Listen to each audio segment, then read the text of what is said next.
السلام علیکم، آپ دیکھ رہے ہیں ڈان نیوز اور میں ہوں طلحہ عالمگیر۔ میں ہوں سمیہ لیاقت۔ ہیڈ لائنز آپ جان چکے ہیں۔ نیوز بلیٹن میں سب سے پہلے ذکر ہوگا army chief general Qamar Javed Bajwa کا، جو یہ کہتے ہیں کہ پر امن اور خوشحال خطے کے لیے افغان امن میں مخلصانہ کوششیں کی ہیں، افغانستان میں بد امنی کی بھاری قیمت بھی ادا کی ہے۔ Army chief general Qamar Javed Bajwa نے واضح کر دیا کہ پاکستان کو تنقید کا نشانہ بنانے کی کوششوں پر خاموش نہیں رہا جا سکتا۔ ملٹری اکیڈمی کاکل میں تقریب سے خطاب میں army chief general Qamar Javed Bajwa نے اس توقع کا اظہار کیا کہ طالبان خواتین اور انسانی حقوق سے متعلق عالمی برادری سے کیے گئے وعدے پورے کریں گے۔ اور امن اور خوشحالی کے لیے افغان امن عمل میں مخلصانہ کوششیں کی ہیں، افغانستان میں بد امنی کی بھاری قیمت بھی ادا کی۔ آرمی چیف نے واضح کیا کہ پاکستان کو تنقید کا نشانہ بنانے کی کوششوں پر خاموش نہیں رہا جا سکتا۔ بسم اللہ الرحمن الرحیم۔ The day marks an important milestone in the ever-happening process of evolution, growth and development of this great institution. My dear cadets, today's parade and your enthusiasm is the reflection of your commitment and flawless training standard being imparted here. The profound glimmer and unconquerable resolve in your eyes is what our enemies dread the most. Your resounding oath will continue to echo in the hearts of everyone present here today. I am sure till such time this resolve, love of motherland and unflinching sincerity continues to animate our spirits, we need not fear anyone except Allah Almighty. My dear cadets, today Pakistan is alhamdulillah strong and progressing well among the community of nations despite living in turbulent times. The month of August is a reminder of our priceless freedom earned after a long, arduous and unprecedented struggle and sacrifices of our forefathers. Our vibrant and industrious youth is our pride, and I believe that the commandments of Quaid-e-Azam, unity, faith and discipline will continue to guide you as future military leaders through numerous challenges that you will face in your careers. Ladies and gentlemen, I honestly believe that till the time we are together and united as a nation, no power on earth can think of harming us. The world is witness to our resolve that despite numerous socio-economic changes after independence, we have not only managed to survive but also became a strong country, overcame the worst form of terrorism and have stood firm to guard every inch of our motherland.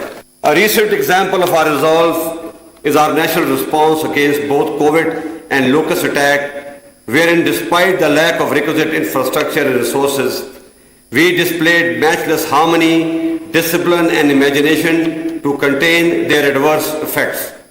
Suffice to say, whether it is war or an act of terrorism, a national emergency or a disaster of any scale, we are always first to respond, a fact duly recognized by the entire nation.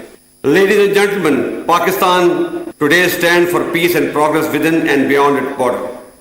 Our sincere efforts to promote and support the process in Afghanistan have been a strong manifestation of our vision for a peaceful, economically integrated and prosperous region.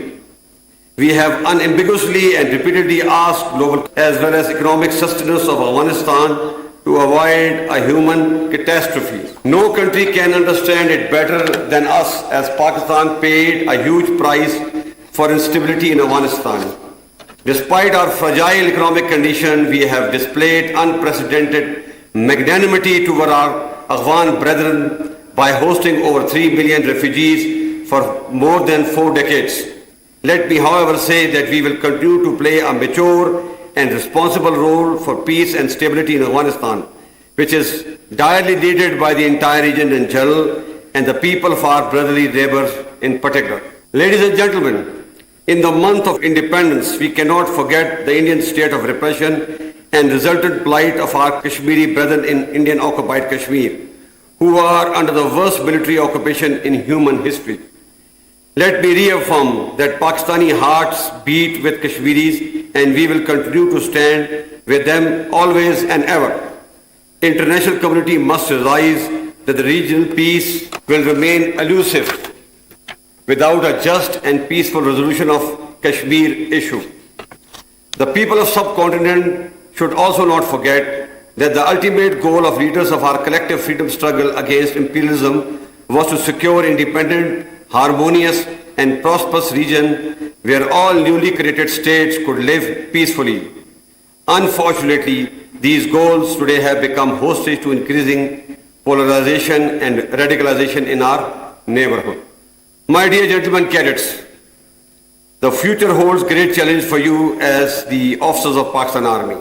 A great deal of effort is being made by inimical forces to affect state and societal coherence in multiple ways in the form of hybrid warfare.